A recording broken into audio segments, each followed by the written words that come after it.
What's up, guys? So y'all see the title and thumbnail. The time has finally come. Today we're going to be installing a 5-inch rough country lift kit on our 98 Ram. Get this thing sitting nice and tall, so hopefully we can stuff some 37s on it.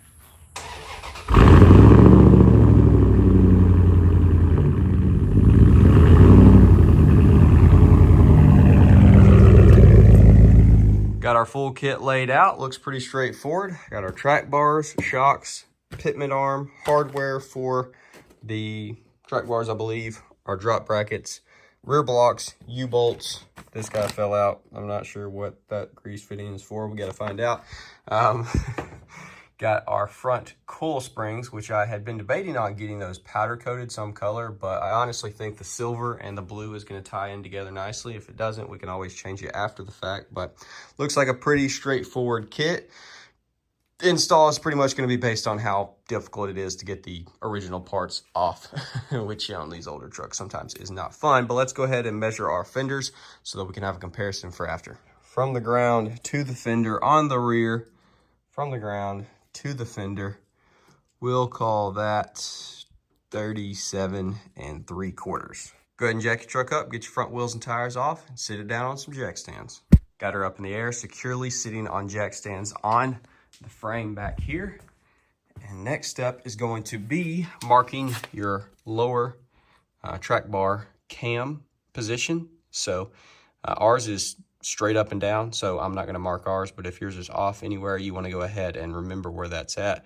It's easy just to go ahead and draw you a line so that you know after installing the new ones how to put that back in. Don't mind all the crazy grease stuff. I grabbed the wrong PB blasters. I don't even know what. Same thing, but gosh, not the same thing. Anyways, now we need to go ahead and remove our brake line bracket so that when we drop this thing, this doesn't get in a bind. This brake line bracket's going to be a 13 mil. You got one on each side. And I'm going to go ahead and put the bolt back in there. That way I don't lose it. So on our front diff, you're going to have this vacuum line right here. You can remove the clamp if yours has like a normal clamp. Mine's got one that you have to cut off. So I just unscrewed it using a 1/2 inch. Now we're going to take a 7/16, knock this bracket off.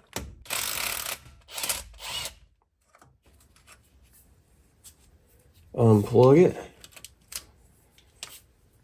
Once again, put my bolt back in there so I don't forget about it. There we go. Now we don't have to worry about anything getting hung up.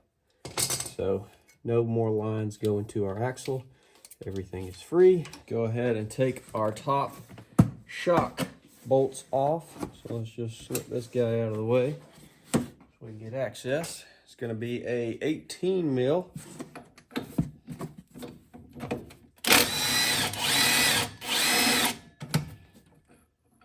Thank goodness it didn't just free spin. It's actually free. Got a 13/16 for the lower shock bolt.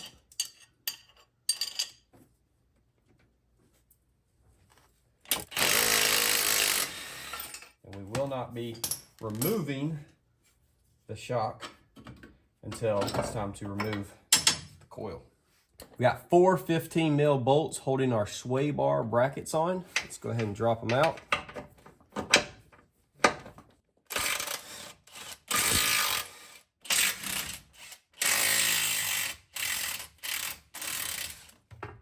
Dropping the front axle down so you can get these shocks and coils out.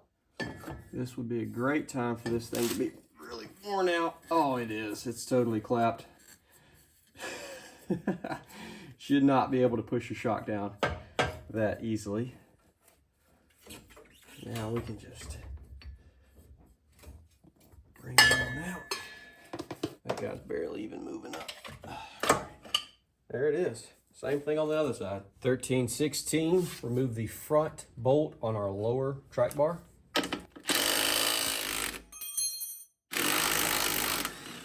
Now let's go ahead and unbolt the upper one that attaches to the frame. Thought she was free spinning for a minute there. Started to have a little panic attack. All right. Now we're gonna go ahead and remove this arm.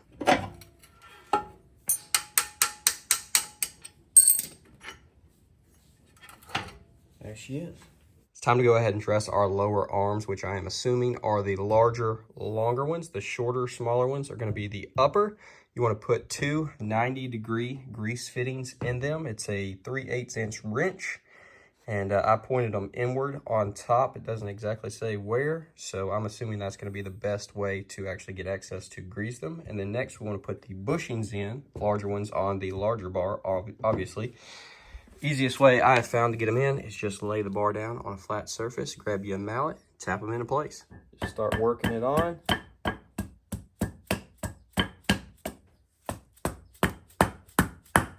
There it is. Flip it over, put the other ones in.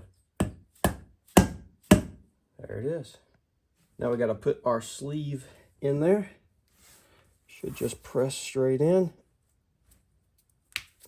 Tap it in.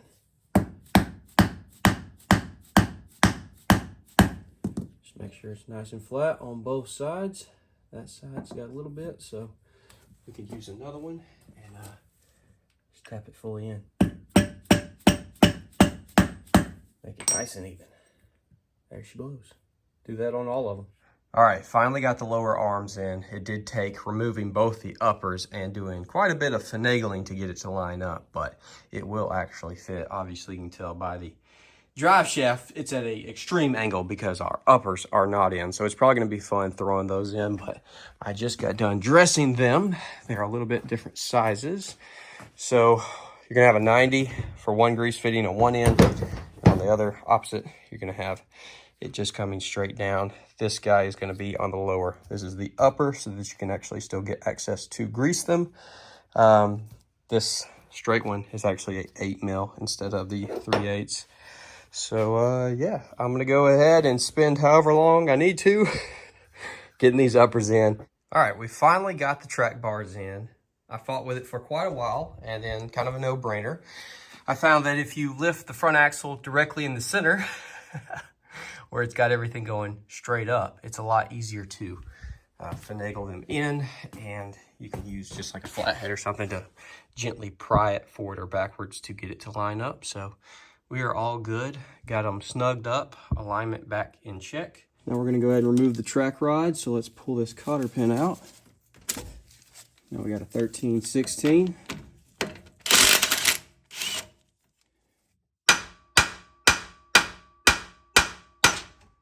That's one of the possible nightmares done. The other one's gonna be our steering. I'm not looking forward to that, but yeah, that's one down. Now we're gonna use a 13mm to take this brake line bracket free.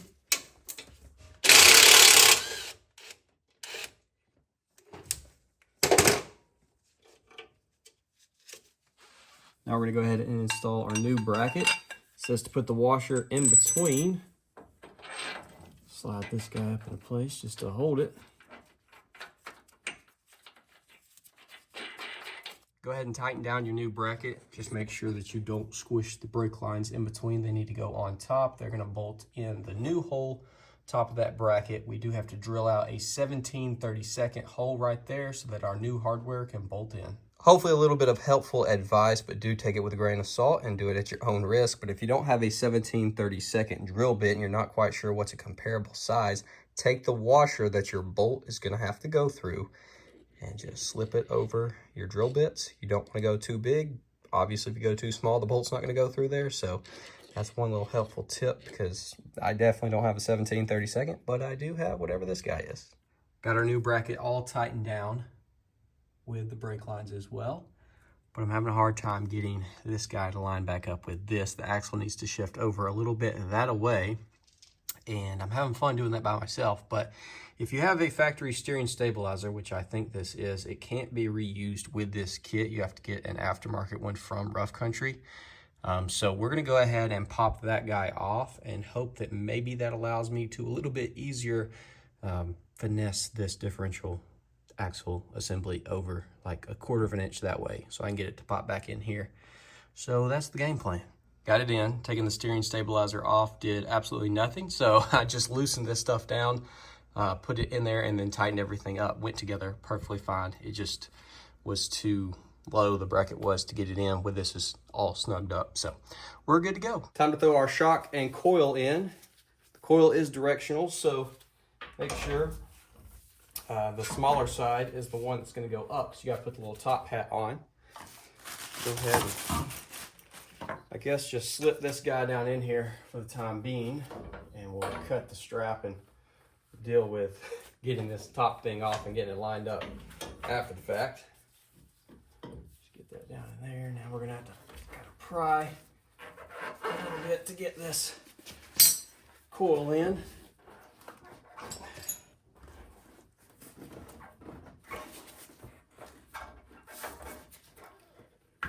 There we go. All right. She is in there. This guy, like I said, we can line up after. So I guess that is where we want her. All right, we're gonna go ahead before we raise it up. Cut this strap, try to hold it with my hand, get that top plastic piece off. There's actually a bolt on there. Crap, so we're gonna have to unthread that bolt as well. Oh, well, what could we do? We could put a wrench on it. We could hold it down. Let's do that. That's hopefully gonna help. Yeah, okay. Let's try that. Hope that works. If not, y'all will know not to try it. Okay, okay. Dadgummit. Alright, I'm holding somewhat. Unscrew, unscrew, unscrew, unscrew. Alright. Got her. Now our bottom is not in place yet, but it is going.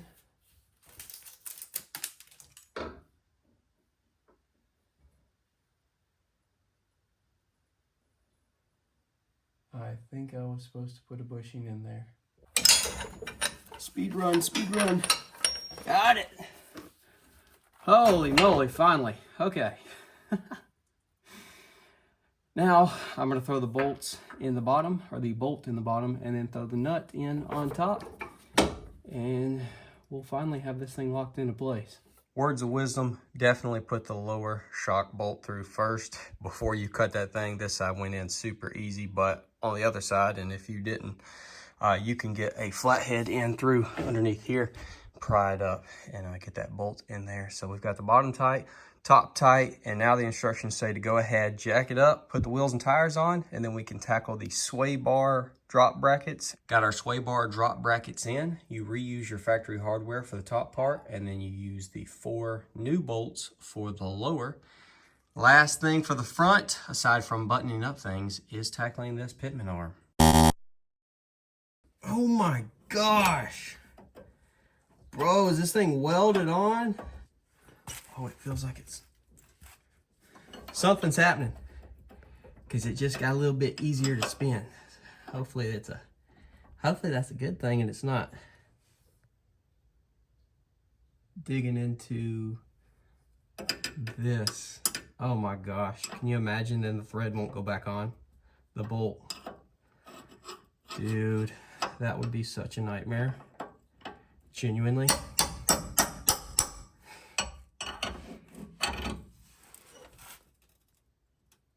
Is that what's happening? It might not even be that. It might be this. This thing is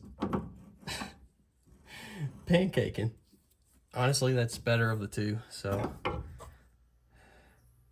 yeah, this guy's pancaking. All right. Looks like that's staying on there. All right, we got everything buttoned up in the front, aside from figuring out that Pitman arm at some point, but wanted to give y'all a little measurement. This is without it driving or anything, so it might settle some, but a little bit over 43. And for those that want to be part of the lean brotherhood, I guess, leave it as is. And you'd have about right at 3 inches of lean. So we're going to be installing the 4-inch block. Unbolt your U-bolts right here. Undo them. Jack the axle up. Pull that factory block out. Put the new one in. Use the new U-bolts, the new nuts on the bottom, and sit it back down.